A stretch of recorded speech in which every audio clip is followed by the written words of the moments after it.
Hello and welcome everyone. So in this video we are going to understand the top 10 common patterns in coding interview questions. So whenever we have to prepare for any coding interviews, we generally practice a lot of interviewing sites like InterviewBit, LeetCode, and we practice a lot of questions, and we always feel that whether we have done enough for our interview. But what we forgot is we do not identify the common patterns which appears in any coding interviews. So in this video we are going to see what are the top 10 common patterns which will help you to ace any coding interviews. So let's start. So the first pattern is sliding window. So in a given array or a linked list, we have been given a specific window size which can start from the first element and can keep shifting to the right, or it can start from the last element and can keep shifting to the left. So the window size may be constant or it may vary. So let us understand it with an example. So we have given an array of size n where we have to find out the maximum of all subarrays of size k. So here there are 7 subarrays of size 3 and we have to find out the maximum of those 7 subarrays. So if we start with the first window of size 3, that is 4, 3 minus 1, the maximum is 4, and then we shift it to the one position to the right, and then we find out the maximum of that, which is 3, and then we again shift it to the right, we find out 5, and so on. And if we see these are all the maximums in the subarrays and the 10 is the maximum. So here we can use the sliding window and we can tweak the sliding window to find out the maximum. Otherwise we would have to solve this problem in a different manner, where we have to find out the maximum of each subarray, which would take order of k times, and if there are n subarrays then it would take order of nk. But the sliding window problem would help us to solve the algorithm in order of n. The next example is longest substring without repeating characters. So here we have been given a string where we have to find out the longest substring which will not contain any repeating characters. So if we solve this problem without sliding window, we first have to find out all the substrings, which would be n into n minus 1 by 2, and in each substring we have to find out whether it contains any repeating character. But let us see how we solve this problem with sliding window. So we start with the first character, which is a, and we see that it is not getting repeated so far, so our longest substring size would be 1. Then we move the window to the right, that is our window in this case is variable, so b is also not getting repeated, so our window size will be, so our substring size would be 2. Then we move again to the right and we see c is also not getting repeated, so our longest size would be 3. Then we move to the right and we see that a is getting repeated, so it means we have to move our start of the window to the next element which is getting repeated, which is b. So now our window will be bca and the maximum length would be 3. Then we again move to the right and we see that b is getting repeated, so our now window will be cab. And then again as we move, we find out that 3 is the longest substring, so which can be ABC or CAB or BCA. So this way we can solve this problem with sliding window in order of n. So now let's see the next pattern, which is 2 pointers. So 2 pointers are generally useful in a sorted array or a linked list where we can avoid looping the array twice, that is in a nested loop. So the 2 pointers start from some point in an array and they iterate till they meet a specific condition. So let us understand it with an example. We have been given an unsorted array where we have to find out a pair of elements which sums to 10. So if we solve this problem with the brute force, we have to iterate this element in a nested loop which would take order of n square to find out the pair of elements.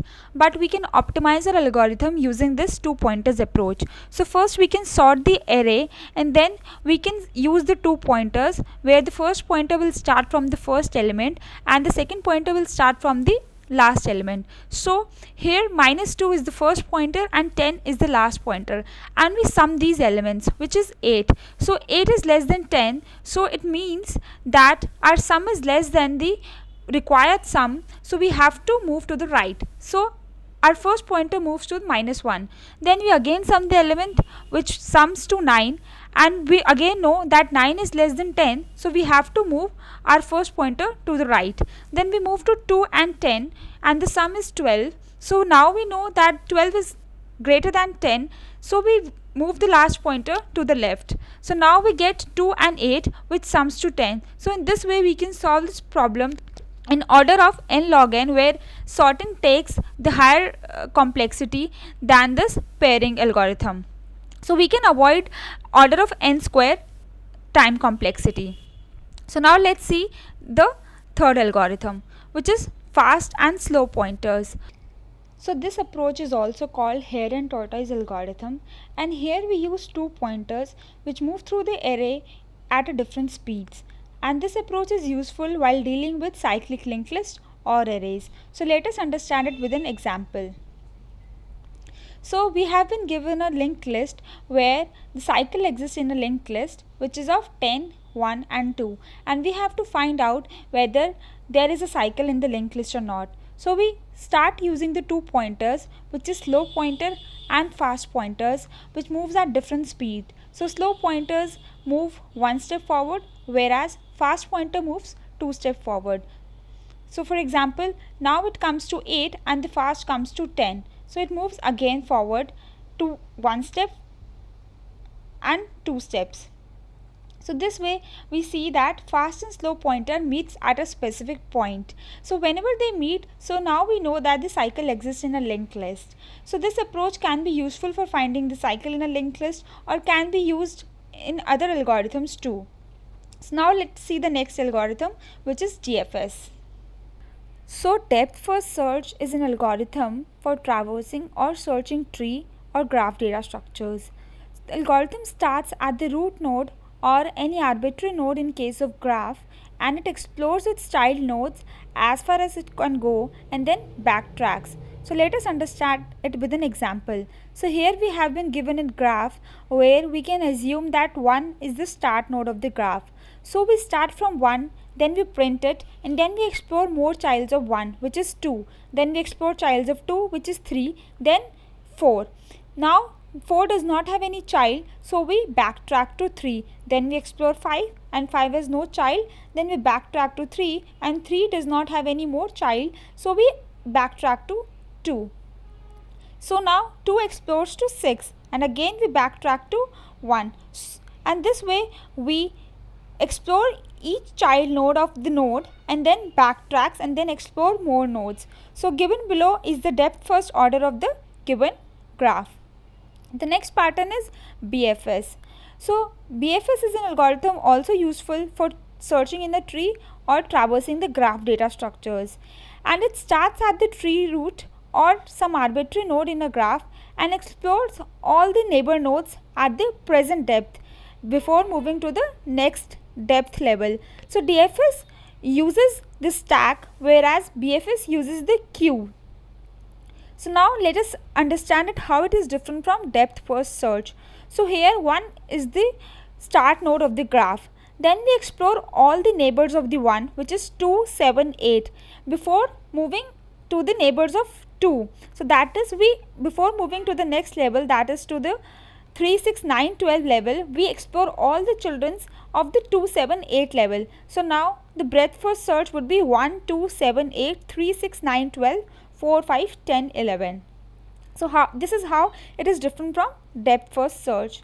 So now let us understand the next pattern, which is modified binary search.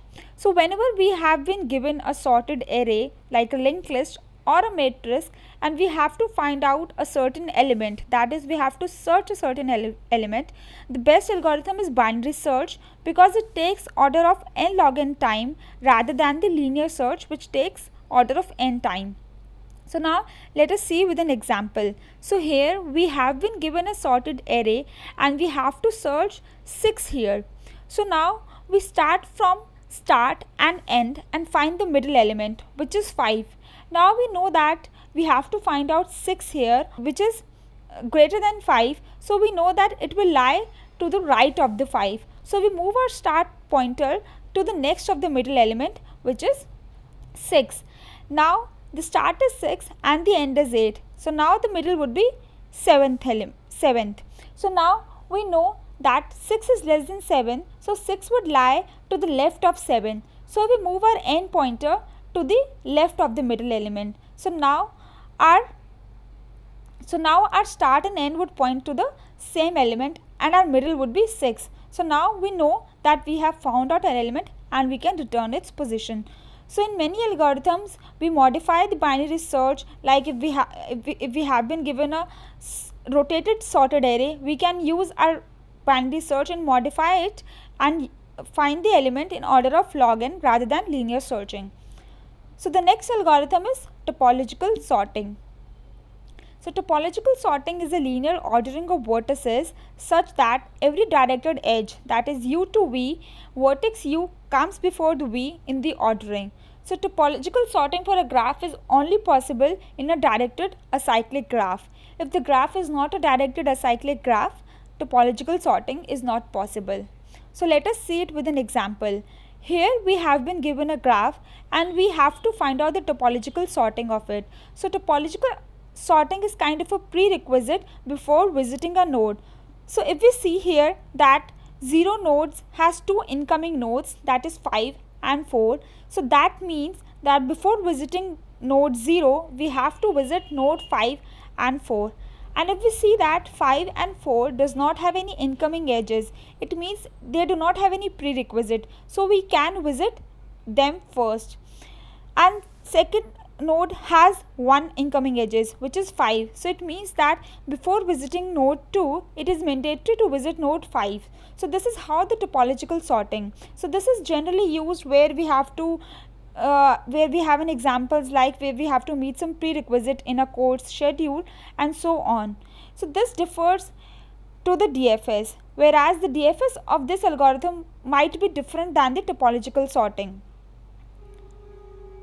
So now let us see the next algorithm, which is finding the top k elements in a heap. So this algorithm is used whenever we have to find out the top, smallest or frequent k elements in an array. So we can use the heap data structure to find the top kth elements. So both minimum and maximum heap can be utilized for our purpose, and it depends upon what we have been asked in the question. So now let us see it with an example. Here we have been given an array of size n and we have to find out the top k elements, which is 3, that is top 3 elements, highest elements in the array. So here we will be using the min heap. So we start from the first 3 elements and we enter into the min heap and we heapify it. So minus 1 is at the top because it is the minimum element, and 4 and 3 are the child of the minimum of the minus 1. So now we move to the next element, which is 2, and now we know that 2 is greater than minus 1, so we pop minus 1 and put 2 inside it. Now we move to the next element, which is 5, which is again greater than 2, so we pop the 2 element and then we enter the 5 into the heap and we heapify this because this does not satisfy the min heap property. So now 3 would come at the top and 4 and 5 will follow. So now we move to 10 and we again pop 3 because 3 is less than 10 and we heapify it. Then we move to minus 2 and now minus 2 is less than 4, so we skip it. Then we move to 3 and again 3 is less than 4, so we again skip it. And then we move to our final element, which is 8. So now 4 is less than 8, so we pop the 4 and put 8 into the heap and then heapify. Now we pop all the elements from the heap and 5, 8, 10 are the top 3 elements in the array. So next problem is subsets problem. So our huge number of coding interview problems involve dealing with the permutation and combination, where we have been given an array of size n and we have to find out all the possible combinations. So for example, we have to calculate the subsets of 1 and 2. So there will be 4 subsets because the array size is 2 and 2 raised to the power 2 would be 4. So the next problem is merge intervals. So the merge intervals pattern is an efficient technique which deals with overlapping intervals. So in lot of problems involving intervals, we either need to find out the overlapping intervals or merge intervals if they overlap. So let us see it with an example. So here we have two intervals A and B. In the first case, A and B intervals do not overlap and the A interval falls before the B. In the second example, B and A again do not overlap and B falls before A. In the third example, A and B overlap but A ends after B. In the next one, A and B overlap and B ends after A. In the fourth one, B falls within A, that is, A completely overlaps B, and in the last case, A falls within B, that is, B completely overlaps A. So these 6 scenarios can be the total scenarios of how the interval overlaps or do not overlap with each other. So I hope you like the video, and these 10 patterns will help you to ace any coding interview. Thank you. If you like the video, please like it and subscribe.